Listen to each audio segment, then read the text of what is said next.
জানিয়ে দেব সর্বশেষ আপডেট বাংলা সংবাদ। শুরুতেই শিরোনাম। নিষেধাজ্ঞা পেয়ে অবশেষে আওয়ামী লীগের মুখোশ উন্মোচন করে দিল সাবেক সেনাপ্রধান আজিজ।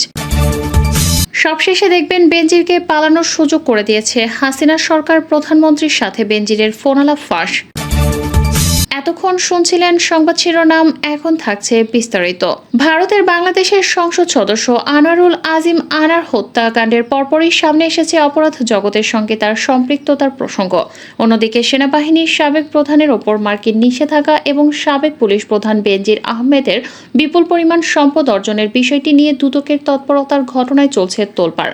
টানা চতুর্থ মেয়াদে ক্ষমতায় থাকা আওয়ামী লীগ সরকারের সময়ে দলীয় সংসদ সদস্য আর সরকারের গুরুত্বপূর্ণ শীর্ষ পদে থেকে অনিয়ম দুর্নীতিতে জড়িয়ে পড়ার অভিযোগ ক্ষমতাসীন দলের জন্য মারাত্মক ভাবমূর্তির সংকট হিসেবে দেখছেন অনেকেই।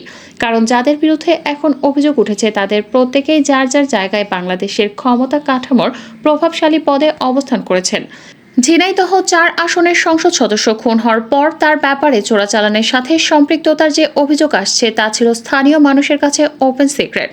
পুলিশ বাহিনীর বিভিন্ন শীর্ষ পদে কর্মরত থাকার সময় ক্ষমতার অপব্যবহার করে বিপুল সম্পদের মালিক হওয়ার অভিযোগ উঠেছে বেনজির আহমেদের বিরুদ্ধে। এসব বিষয় নিয়ে লোকমুখে আলোচনা ছিল আরও অনেক আগে থেকেই। অন্যদিকে সাবেক সেনাপ্রধান আজিজ আহমেদের বিরুদ্ধেও ক্ষমতার অপব্যবহারের নানা অভিযোগ ছিল দীর্ঘদিন থেকে। নিজের ক্ষমতার অপব্যবহার করে ভাইদের নানা সুবিধা দেবার অভিযোগ উঠেছে সাবেক সেনাপ্রধানের বিরুদ্ধে। এ নিয়ে কয়েক বছর আগে আন্তর্জাতিক একটি টেলিভিশন চ্যানেলে অনুসন্ধানী প্রতিবেদনও প্রচার হয়েছে। অনেকেই প্রশ্ন তুলেছেন যে অপরাধ চক্রে জড়িত থাকার অভিযোগের বিষয়টি ওপেন সিক্রেট হবার পরেও একজন ব্যক্তি কিভাবে বারবার সংসদ সদস্য হিসেবে মনোনয়ন পেয়েছেন। আবার রাষ্ট্রের 2টি গুরুত্বপূর্ণ প্রতিষ্ঠানের শীর্ষ পদে যারা ছিলেন তাদের বিরুদ্ধে যে ধরনের অভিযোগ আসছে তা সম্পাদনের সুযোগ পেল কি করে। ট্রান্সপারেন্সি ইন্টারন্যাশনাল বাংলাদেশ টিআইবির নির্বাহী পরিচালক ইফতেখারুজ্জামান বলেন, এসব ঘটনার দায় সরকার, রাজনৈতিক দল এবং সংশ্লিষ্ট প্রতিষ্ঠান এড়াতে পারে না। এখন সরকারকে দায় অবশ্যই নিতে হবে, কারণ সরকারের দায় আছে। কারণ হচ্ছে তারা এই 3টি ক্ষেত্রেই যে অপরাধের কারণে নৃশংস হত্যাকাণ্ড, বাকি দুজনের বিরুদ্ধে দুর্নীতি অনিয়মের সার্বিক চিত্র, এগুলো কিন্তু এককভাবে এই 3 জন সম্পন্ন করেননি। এই অপরাধগুলো দুর্নীতি হোক, অবৈধ সম্পদের মালিকানা হোক, চোরা কারবারি হোক, স্বর্ণ পাচার হোক, পুরো প্রক্রিয়ার মধ্যেই কিন্তু অংশীজন আরও অনেকেই ছিলেন, যোগসাজকারী অনেকেই ছিলেন, সুরক্ষাকারী অনেকেই ছিলেন। ভারতে বাংলাদেশি সংসদ সদস্য খুনের পাশাপাশি দেশ জুড়ে তোলপাড় হচ্ছে সাবেক 2 শীর্ষ কর্মকর্তার বিরুদ্ধে অনিয়ম ও দুর্নীতির অভিযোগ নিয়ে। সাবেক সেনাপ্রধান সপরিবারে মার্কিন যুক্তরাষ্ট্রের নিষেধাজ্ঞার কবলে পড়েছেন। যদিও নিষেধাজ্ঞা দেওয়ার পর সাবেক সেনাপ্রধান তার বিরুদ্ধে করা সমস্ত অভিযোগ অস্বীকার করেছেন। তবে আজিজ আহমেদের বিরুদ্ধে ওঠা দুর্নীতির অভিযোগ তদন্তের আবেদন পড়েছে বাংলাদেশের দুর্নীতি দমন কমিশনে। আর পুলিশ ও র্যাবের শীর্ষ পদে দায়িত্ব পালন করে অবসর নেওয়া বেনজির আহমেদের বিরুদ্ধে দেশে বিদেশে অবৈধ সম্পদ অর্জনের তদন্ত শুরু করেছে দুর্নীতি দমন কমিশন। দুদকের আবেদনের প্রেক্ষিতে বেনজির আহমেদ ও তার পরিবারের মালিকানায় থাকা সম্পদ ক্রোক এবং অ্যাকাউন্ট জব্দের নির্দেশ দিয়েছেন আদালত। সাবেক আইজিপির দেশ বিদেশের সম্পদ নিয়ে দেশের জাতীয় দৈনিক কালের কণ্ঠ পত্রিকা একটি অনুসন্ধানী প্রতিবেদন প্রকাশ করে কয়েক মাস আগে। এরপর বেনজির আহমেদ ভিডিও বার্তা দিয়ে সেই প্রতিবেদনে উল্লেখিত সম্পদের বিবরণ এবং দুর্নীতির অভিযোগ নিয়ে সুনির্দিষ্ট করে ব্যাখ্যা দেন এবং অনিয়ম ও দুর্নীতির অভিযোগ সম্পূর্ণ অস্বীকার করেন। সেখানে নিজের ও তার পরিবারের নামে যেসব ব্যবসা ও সম্পদ আছে সেগুলো বৈধ এবং কোনো ধরনের অনিয়ম হয়নি বলেও দাবি করেছিলেন বেনজির আহমেদ। তিনি এটিকে মহল বিশেষের চরিত্র হরণের চেষ্টা বলেও অভিহিত করেন। ভিডিওতে তিনি বলেন, অবসরে যাবার পর তাকে দুর্নীতিবাজ প্রমাণের অপচেষ্টা হতাশাব্যঞ্জক এবং দুঃখজনক। আলোচিত 3টি ঘটনা নিয়ে ক্ষমতাসীন আওয়ামী লীগ সরকারের সমালোচনা হচ্ছে। তবে আওয়ামী লীগের সাধারণ সম্পাদক এবং সেতুমন্ত্রী ওবায়দুল কাদের এ বিষয়ে সাংবাদিকদের বলেছেন, অভিযুক্তদের সরকার কোনো সুরক্ষা দেবে না। বিষয়টি নিয়ে বিরোধী দলও এখন সরকারের কঠোর সমালোচনা করছে। নিয়মিত সাংবাদিকদের প্রশ্নের মুখোমুখি হচ্ছেন আওয়ামী লীগের সাধারণ সম্পাদক। তবে এসবের দায় সরকার নিতে অনিচ্ছুক। বেনজির আহমেদ এবং আজিজ আহমেদকে যোগ্যতার ভিত্তিতেই নিয়োগ হয়েছে বলে দাবি করেন তিনি। মিস্টার কাদের বুধবার সাংবাদিকদের প্রশ্নের জবাবে বলেছেন, যদি দুর্নীতি করে তদন্ত হচ্ছে, দুর্নীতির তথ্য পেলে তদন্ত হবে এবং কাউকে ছাড় দেওয়া হবে না। বাস্তবতা হলো এসব অনিয়ম বা অবৈধ সম্পদ অর্জন সবই ঘটেছে আওয়ামী লীগ সরকারের আমলে।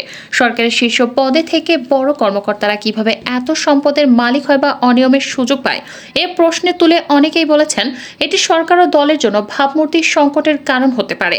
এ ব্যাপারে আওয়ামী লীগের যুগ্ম সাধারণ সম্পাদক আফম বাহাউদ্দিন নাসিম বিবিসিকে বলেন, এসব ঘটনায় সরকারের বিব্রত হওয়ারও কোনো কারণ নেই, আওয়ামী লীগেরও বিব্রত হওয়ার কোনো কারণ নেই। পুলিশের সাবেক মহাপরিদর্শক বেনজির আহমেদের দেশত্যাগ ও ব্যাংক অ্যাকাউন্ট থেকে টাকা তোলার বিষয়টি জানা নেই বলে মন্তব্য করেছেন আওয়ামী লীগ সাধারণ সম্পাদক এবং সড়ক পরিবহন ও সেতুমন্ত্রী ওবায়দুল কাদের। তিনি বলেন, বেনজির আহমেদকে গ্রেফতার করবে কিনা সেটি আদালত দেখবেন। জব্দের আগেই অ্যাকাউন্ট খালি করেন বেনজির, এটি দৈনিক সমকালের প্রধান শিরোনাম। পুলিশের সাবেক মহাপরিদর্শক বেনজির আহমেদের সম্বন্ধে করা এই প্রতিবেদনে বলা হয়েছে, দুর্নীতি দমন কমিশনের দেয়া তথ্যের ভিত্তিতে গত 23 মে আদালত বেনজির আহমেদ ও তার পরিবারের সব ব্যাংক অ্যাকাউন্ট জব্দের আদেশ দিলেও আগেই টাকা সরিয়ে ফেলেন তিনি। এসব অ্যাকাউন্টে কি পরিমাণ টাকা ছিল তা জানা যায়নি। ব্যাংক অ্যাকাউন্টের থেকে টাকা সরানোর মতো করে জমি, ফ্ল্যাট বা অন্য কোনো সম্পত্তিও হস্তান্তর করেছে কিনা সেরকম কোনো তথ্য পাওয়া যায়নি। এমনকি তিনি দেশে আছেন কিনা তা নিয়েও ধোঁয়াশা তৈরি হয়েছে। শোনা যাচ্ছে পরিবার সহ বেনজির আহমেদ এখন দুবাইতে অবস্থান করছেন। এতে বলা হচ্ছে অ্যাকাউন্ট জব্দ হতে পারে বিষয়টি তিনি আগে জেনে গিয়েছিলেন নাকি ধারণা থেকে সরে ফেলেছেন তা নিশ্চিত হওয়া যায়নি। তবে বেনজিরের সম্পত্তির বিষয়ে যেসব সরকারি সংস্থা খোঁজ রাখছে তাদের মাঝে একজন কর্মকর্তা বলেন, গত সপ্তাহে তার অ্যাকাউন্টগুলো ফাঁকা করা হয়েছে। এর আগের অভিজ্ঞতা থেকে দেখা গেছে যখনই কেউ বুঝতে পারেন তাকে ধরার চেষ্টা চলছে তখনই তিনি টাকা সরিয়ে ফেলেন। অবশ্য টাকা তুললেও নগদে রেখেছেন নাকি অন্য কারো অ্যাকাউন্টে জমা করেছেন তা বের করা সম্ভব, যোগ করেন ওই কর্মকর্তা। ব্যাংক লুট, অর্থ পাচার, মানবাধিকার হরণ সহ ক্ষমতার অপব্যবহার করে গুরুতর অপরাধ ও দুর্নীতির সঙ্গে জড়িতদের তালিকা তৈরির উদ্যোগ নিয়েছে বিএনপি। এ লক্ষ্যে উচ্চ পর্যায়ে অভিজ্ঞ ব্যক্তিদের সমন্বয়ে একটি অনুসন্ধানী টিম গঠন করেছে দলটি। ইতোমধ্যে মাঠ পর্যায়ে কাজও শুরু হয়েছে। আওয়ামী লীগ সরকারের টানা 15 বছরের শাসন আমলে সাবেক ও বর্তমান মন্ত্রী, এমপি, আইন শৃঙ্খলা বাহিনী সহ সামরিক বেসামরিক কর্মকর্তা, নিম্ন আদালতের বিচারক, উচ্চ আদালতের বিচারপতি, ব্যবসায়ী সহ বিভিন্ন সেক্টরের ক্ষমতা অপব্যবহারকারী ব্যক্তি এ তালিকায় অন্তর্ভুক্ত হবেন। বিএনপির নির্ভরযোগ্য সূত্র জানায়, অত্যন্ত নিবিড়ভাবে অনুসন্ধানের সত্য প্রমাণিত তথ্যগুলো সংগ্রহ করা হবে। সময়মতো দেশবাসী ও বিদেশিদের সামনে তা প্রকাশ করার পরিকল্পনা রয়েছে। বিশেষ করে সরকারের প্রত্যক্ষ পরোক্ষ সহযোগিতায় আরও কতজন আজিজ, বেনজির ও আজিমের জন্ম হয়েছে তা তারা খুঁজে বের করবে। শিলাস্তিকে নিয়ে চাঞ্চল্যকর নতুন তথ্য।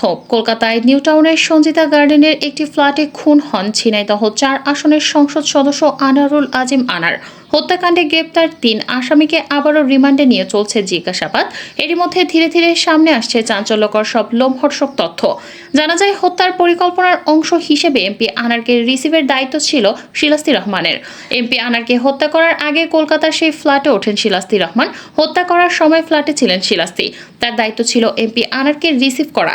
সেই অনুযায়ী শিলাস্তি রহমান এমপি আনারকে রিসিভ করেন। এরপর থেকে এমপি আনারকে আর পাওয়া যায়নি।